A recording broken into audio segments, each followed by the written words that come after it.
Welcome. I'm Maria Tsankova, founder of A&P Educational Services. At A&P, we work with high school student athletes, musicians, and their families as they navigate the college planning and admissions process. Our work is grounded in the belief that talent should not sit outside the college conversation. When a student has spent years developing as an athlete or musician, that commitment deserves to be understood clearly, strategically, and in the proper context. Through this YouTube channel, I hope to provide families with practical information about high school planning, college readiness, athletic recruiting, music and conservatory pathways, and the many decisions students and families face on the road to college. As students move into senior year, many athletic families begin asking the same question. What happens if recruiting hasn't happened yet? Many families assume there are only two possible outcomes. Either a student athlete has been recruited or the recruiting opportunity has passed. In reality, the situation is often much more nuanced.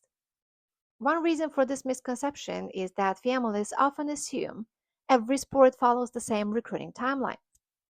Recruiting timelines can vary significantly depending on the sport, the division level, the college, the coach's roster needs, the student academics profile, and the circumstances of a particular recruiting class.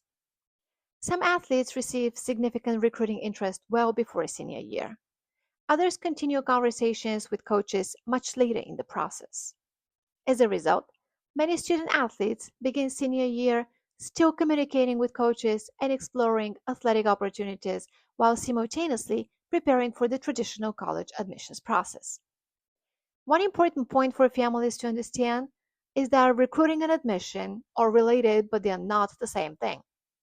Even when a student is being recruited, admission still matters.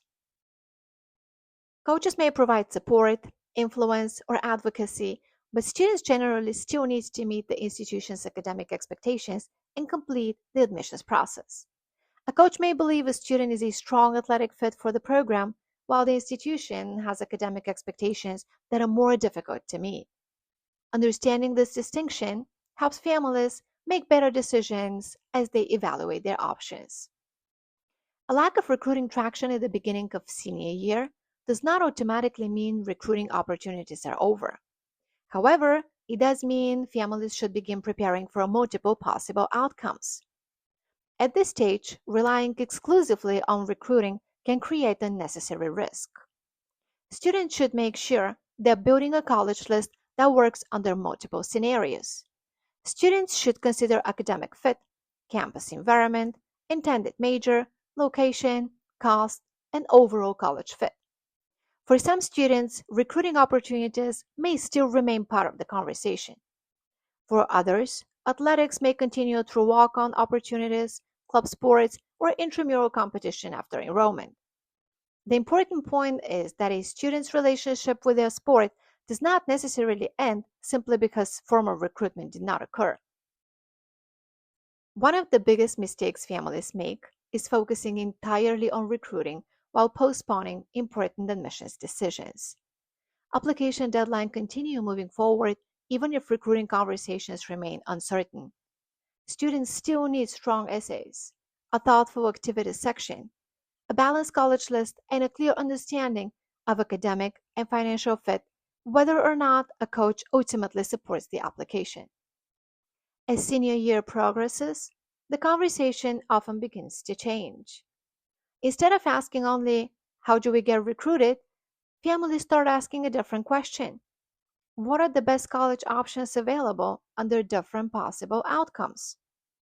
Students should have colleges where recruiting opportunities remain active, but they should also have colleges they would be happy attending regardless of athletic participation. Every student athlete should have schools on the list where they can see themselves growing academically, socially, and personally, even if the athletic outcome changes. The goal is to create options rather than wait for a single outcome. There is another consideration that families should keep in mind. When recruiting becomes the primary focus, students often spend most of their energy on athletic development. Improving performance is important, particularly for students pursuing recruiting opportunities. However, if recruitment does not become a significant factor in the admissions process, colleges may evaluate the athletic experience differently. Admissions officers are not simply asking how talented the student is, they're also looking at impact, initiative, leadership, contribution, and personal growth.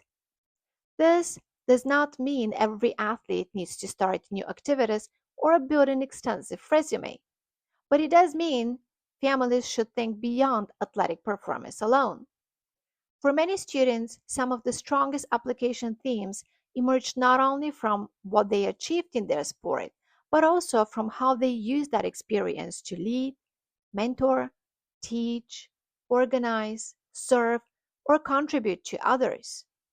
Many successful student athletes attend college without formal recruiting support, and years of athletic commitment can still strengthen an application. The key is helping colleges understand the significance of that experience. When recruitment is not a significant factor in the admissions process, athletics are often evaluated through a different lens. This is why context matters. A list of results, awards, statistics, or accomplishments tells only part of the story.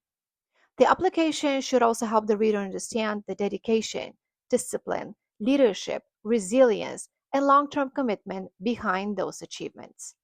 In other words, athletic participation should not simply be listed, it should be translated.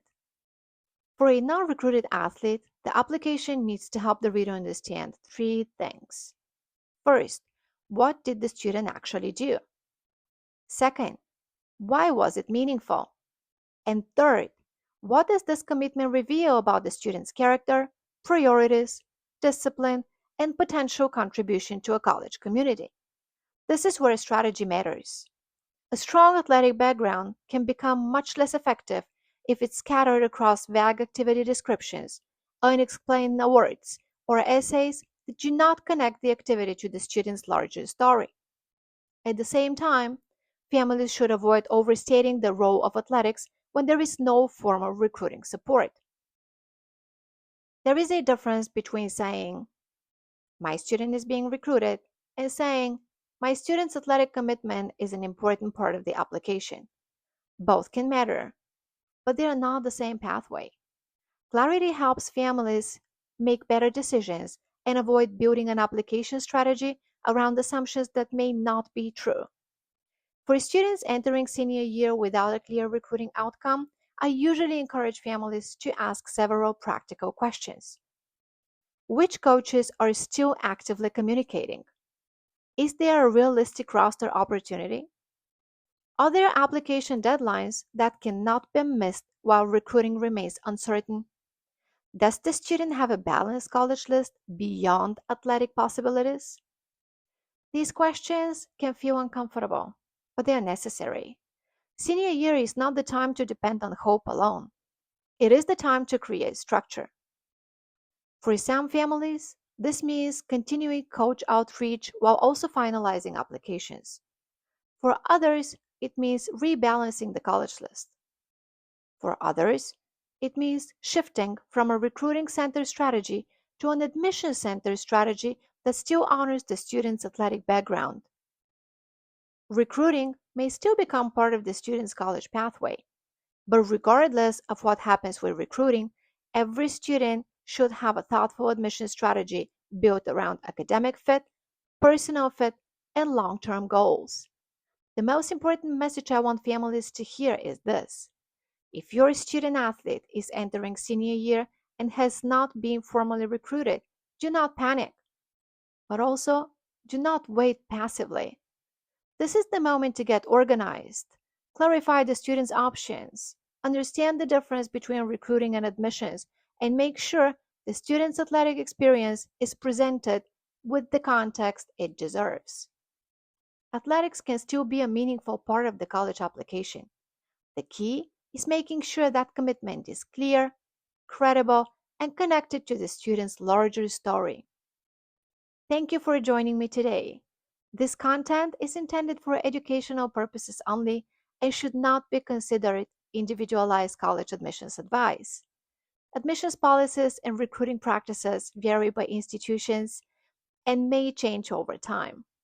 Families should confirm current requirements directly with colleges, athletic departments, and official eligibility organizations when making decisions.